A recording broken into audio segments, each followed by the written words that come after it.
Good morrow to you all. You have fallen on barred times. Brought to you by RHUL Shakespeare Society. You've joined me, Cassie Dixon. And me, Jack Hardman, as we bear some bardy truths.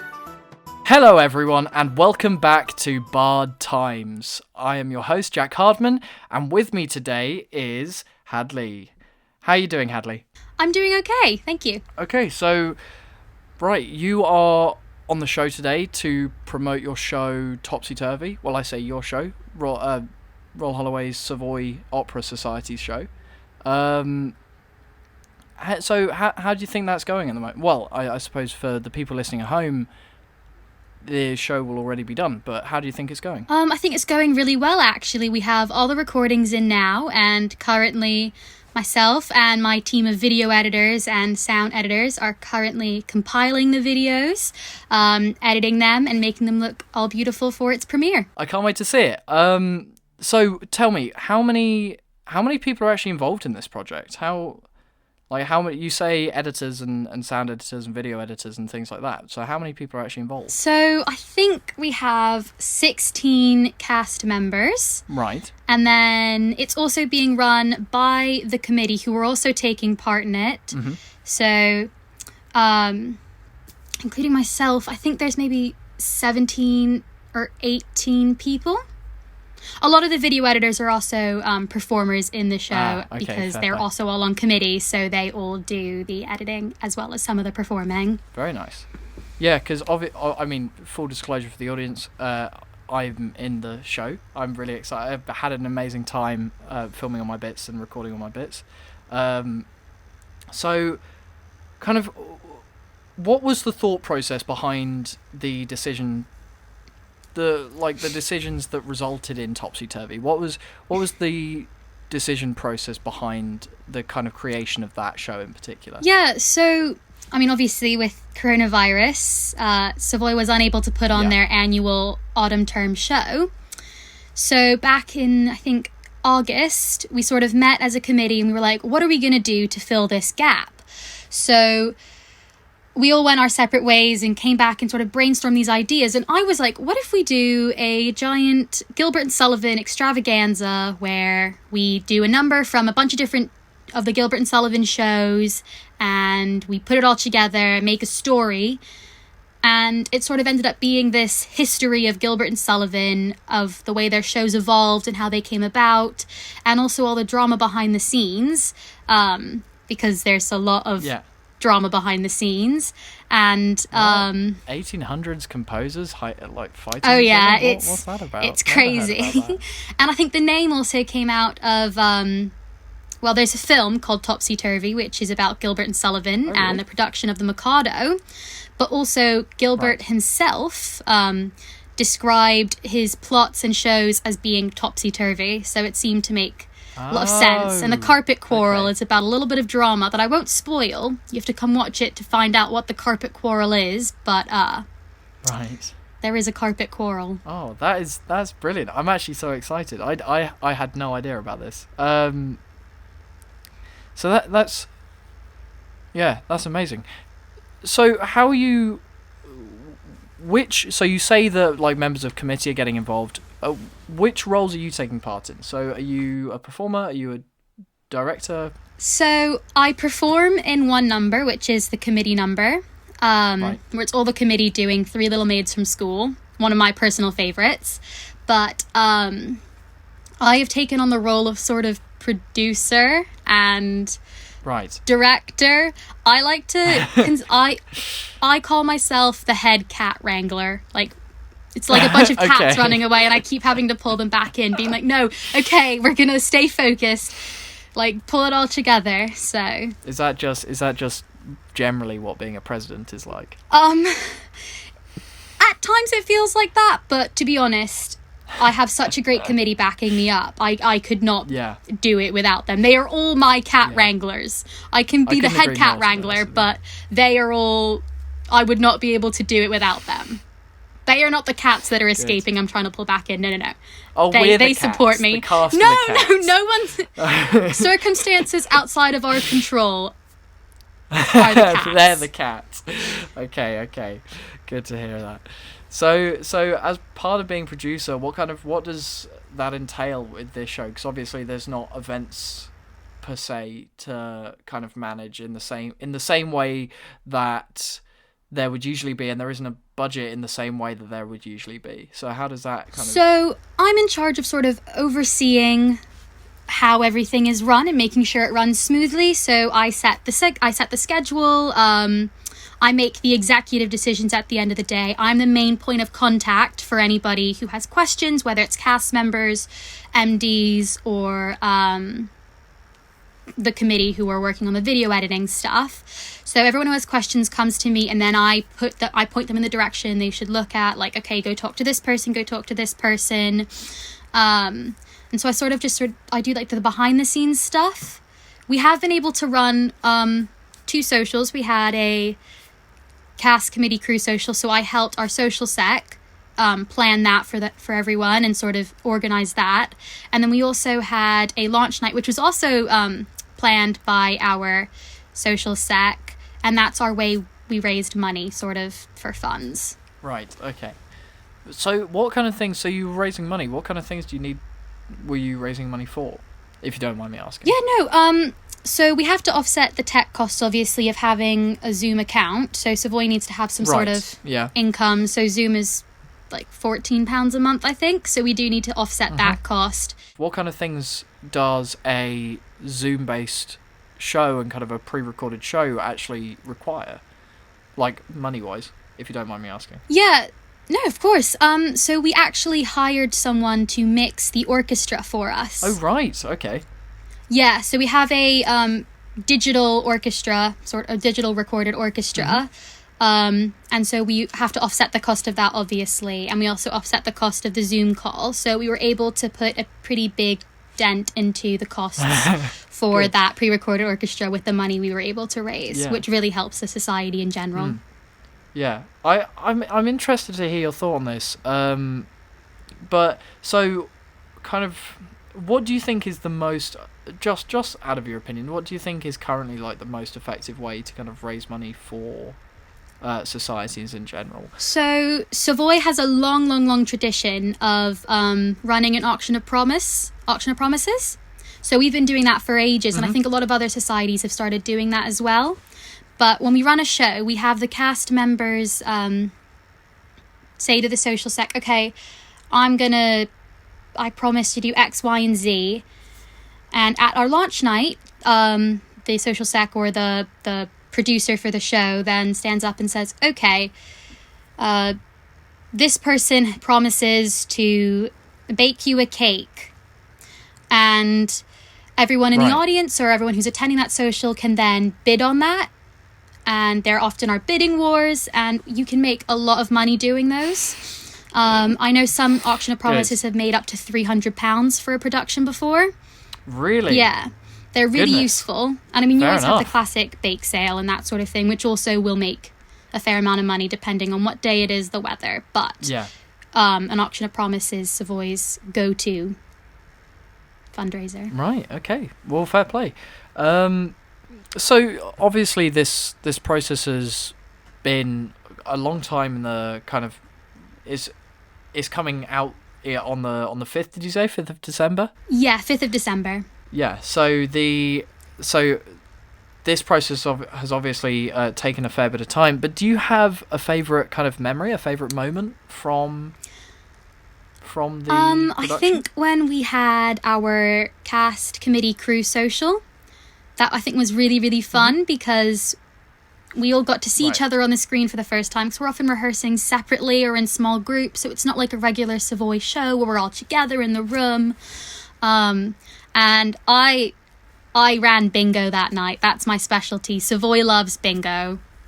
I have to take credit. I brought that to the society 2 years ago. That singularly is your that's my biggest contribution to Savoy, is bringing out the bingo set. But it's always a big hit, and we're like, I don't know, we're seen as sort of a grandmother society almost, because we focus on the 1800s a bit, and we're the oldest society on campus. So I was like, bingo, perfect. But we got to play bingo that night at that social, and it was really fun because everyone was really enjoying it, and it was so nice just to have everyone in the same space.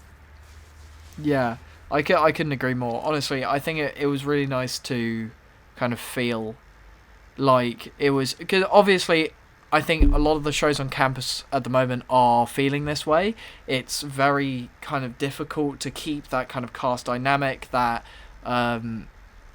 almost familial bond that you kind of share when you're in a cast with everyone.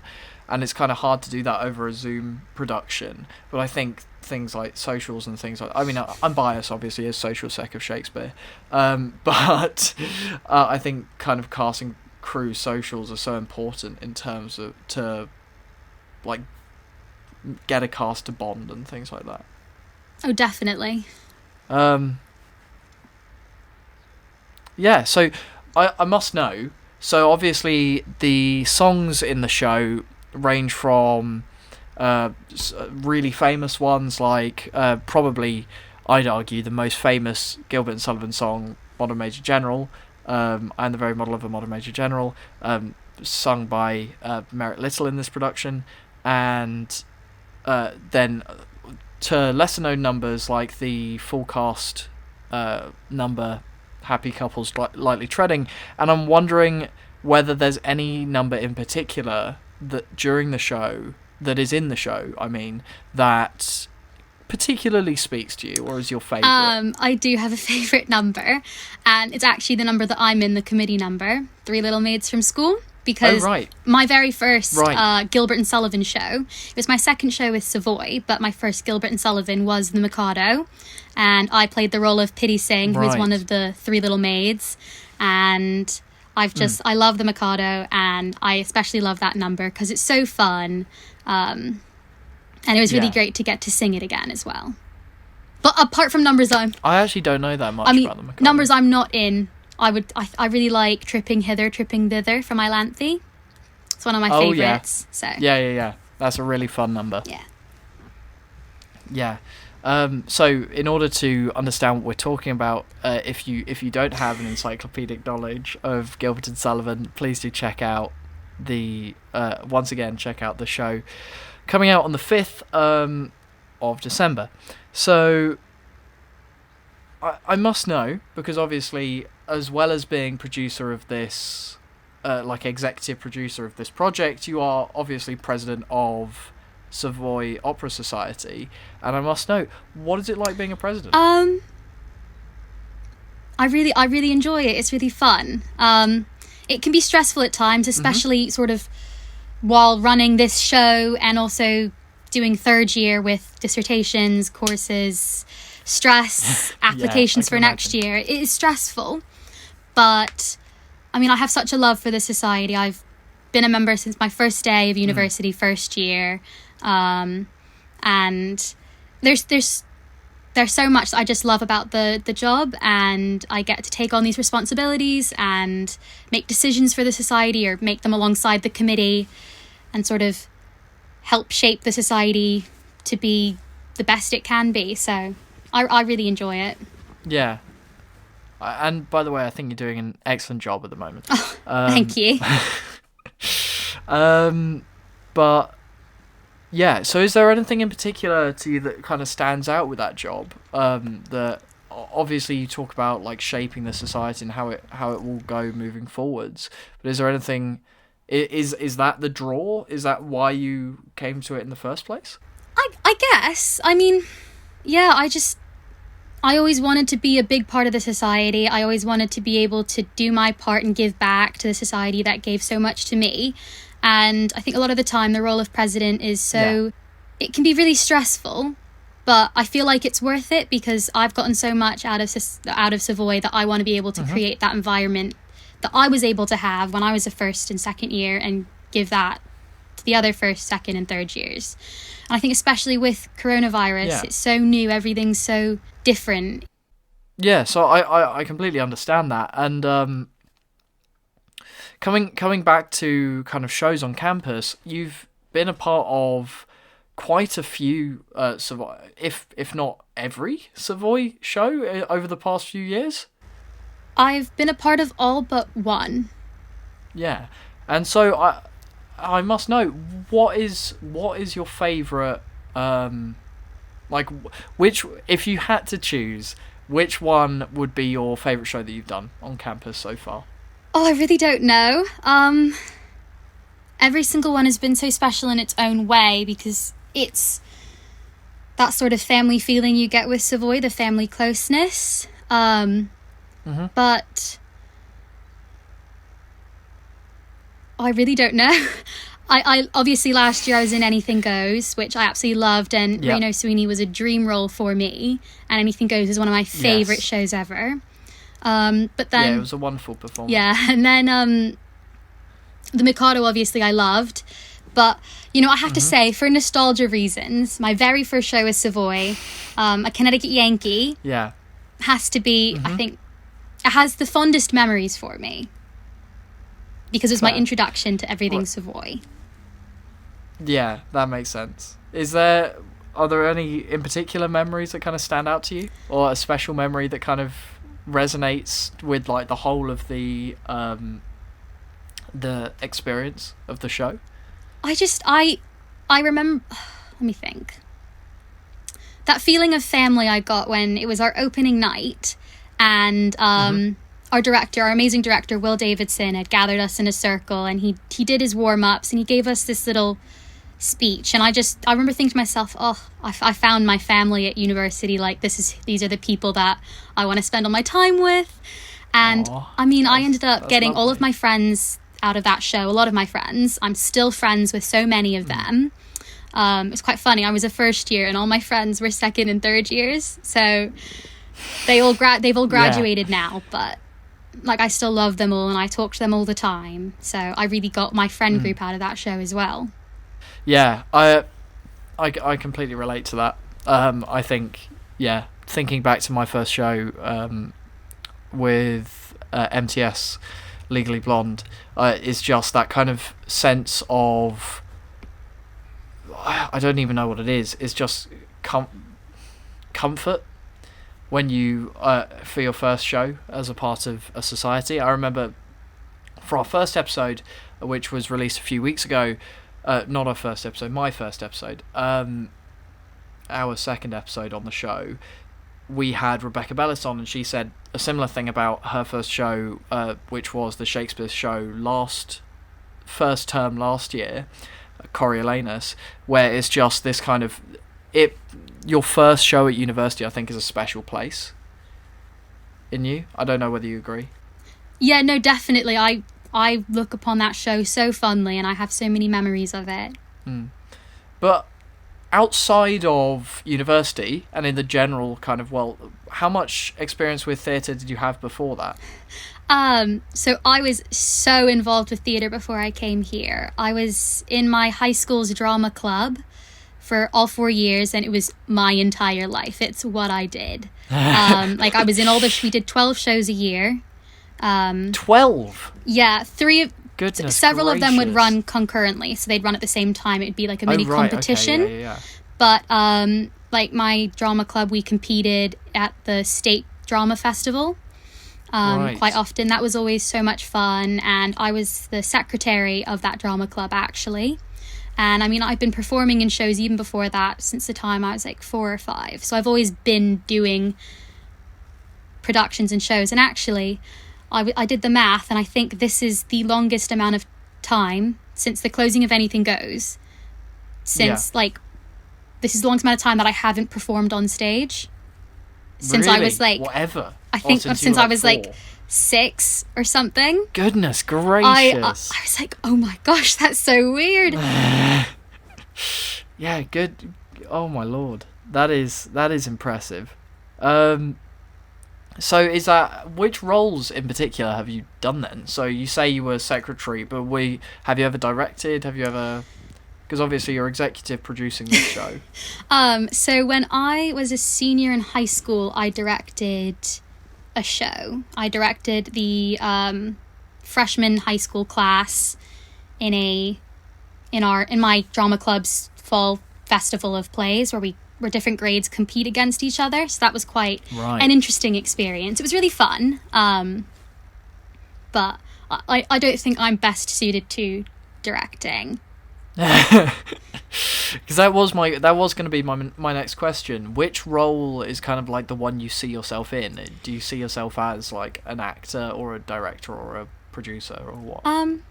I mean, I've actually enjoyed the producing bit, and to be honest, I don't see myself pursuing acting as a career, although I think that's the role I have maybe the most fun with, and I find the least stressful. But I don't know, either actor or producer, not director, I don't think. Because I have a similar thing with directing. I don't think, as much as I love acting, it has been my life for quite a long time, I don't think it's going to be probably a career. Well, it might be. Who knows? You never know. It could be one day. You never know. But it's probably not going to be the career I go into. I'm much more likely to be something like directing. Just because, although it's like 1,000 times more stressful, I think I don't know. Maybe it's just the control freak in me. I don't know. Yeah, I completely understand that. Yeah, there's something about kind of acting where you are just kind of this, because obviously there isn't a wrong or a right. You are just kind of this ball of chaos, and it's kind of a director's job to. They're cats. Yeah, you get to be the cat wrangler. Yeah, you get a bit of the cat. We're going back to that metaphor. Yeah, so talking about theatre and in general and the future. So obviously this episode is coming out in December, but we are currently recording this in like late November. So theatres are reopening in December in all places that are tier 1 and tier 2, and I just wanted to kind of get your opinion on that, and because I mean, yeah, where do you stand on theatres reopening? I mean, I understand why it's been so long, or why they've been closed for so long, obviously, but I think in tier 1 and 2, as long as there can be that safe social distancing, I think it's a really good idea and a necessary one to save the industry, for them to open as soon as possible. Because, I mean, theatres struggle enough as it is when it's not a global pandemic and everything's shut down. And for them to have been closed for over 6 months, almost 7-8 months now, I think it's really important to start getting people back into theatres, appreciating art and all that stuff. We've been able to listen to music and watch Netflix and all that sort of stuff. We have been able to appreciate live art, I think, in such a long time as well, and that's such an important artistic thing for people to experience. It speaks to you in a completely different way to, say, watching a film or listening to music. And when you're in the theatre, you have that connection with the actors on stage. It's live and it's real. And I couldn't agree more. I'm so excited for them to reopen, and I think they will be taking all the measures that need to be taken for it to be safe, because that is also a huge priority, because we don't want it to have to shut down again. But reading what they're proposing, it sounds like it's going to be hopefully successful. Yeah, so from what I can glean and what I've read, a lot of theatres are kind of talking about having reduced kind of audience sizes, ensuring that there's like proper social distancing, stuff like that, making masks compulsory, things like that. A lot of the stuff, I think a lot of lessons were learnt in between lockdown 1 and lockdown 2, in September, basically, where things were reopened again for about a month. And I think it's, I'm really hoping that kind of theatres take any lessons that they learned during that time and kind of use what they learned moving forwards, because the last thing we want is to put any more pressure on that sector, I think. 100%, exactly. I do have to say, I think the government have obviously, given the theatre industry, a 1.5 billion bailout, I think, is the number. I could be wrong there, but I think that's it. So things are... I mean, it's not the end of theatre, but this whole pandemic has been very rough on theatres in general. Yeah, I see so many like headlines of theatres closing or appealing to the public for them to save the theatres, and it's so sad watching these venues that have told so many stories, influenced so many people's lives and stuff, just shut forever. And I mean, the industry is hard enough to be successful in. I think that with all these venues shutting and obviously not a lot of productions happening, it's made it so much harder as well. Yeah, I couldn't agree more. I think honestly, as long as the kind of government continue to support theatres during this time, we will be able, kind of theatres everywhere will be able to survive through the process, but it's going to be a struggle for everyone involved. And I think there are things like I know Judi Dench and a series of other very senior Shakespearean actors are actually putting on a show. They may have already put it on by the time this podcast goes out, but they're putting on a show to raise money for theatres in general and people whose livelihoods depend on theatres being... And I don't just mean actors, I mean people like box office staff and kind of ushers and things like that. People whose livelihoods depend on theatres. And I think, as long as people keep putting in the extra effort to support these kind of institutions, things will be okay. But it is obviously everyone is having to, theatres in particular, are having to tighten their belts, and are really struggling. And on that note, I think anyone at home who's listening to this, if you have any, obviously, feel free to not. But if you have any money to donate to things like the Globe or the Savoy Opera House, it's I don't know, Hadley's dying. Then there's, I mean that, yeah. The Royal Opera House. Wow, that's what I meant. There's the Savoy Theatre. There's the Savoy Theatre, which was opened to produce all the Savoy shows. They don't actually produce the Savoy shows anymore, but I think actually 9 to 5 was most recently playing there. Fair. Or I might be completely wrong. I was just trying to be inclusive. That's the last time I do that. Yeah. Obviously, that went from a very serious note to just idiocy. So obviously if you have any money lying around or kind of excess, please do donate to theatres in general, because they are, well, obviously we are both biased as people who enjoy theatre and who are currently on committees of societies based around theatre, but yeah, theatres are an incredibly important institution and should be supported. And on that note, I think I do have to ask you, I've not given this question to you, but it's a question we ask every week. What is your favourite Shakespeare show? Oh, actually, I do know this one, but I can never remember the name of it. Out. What is it? It's got it has the girl hero who fake dies.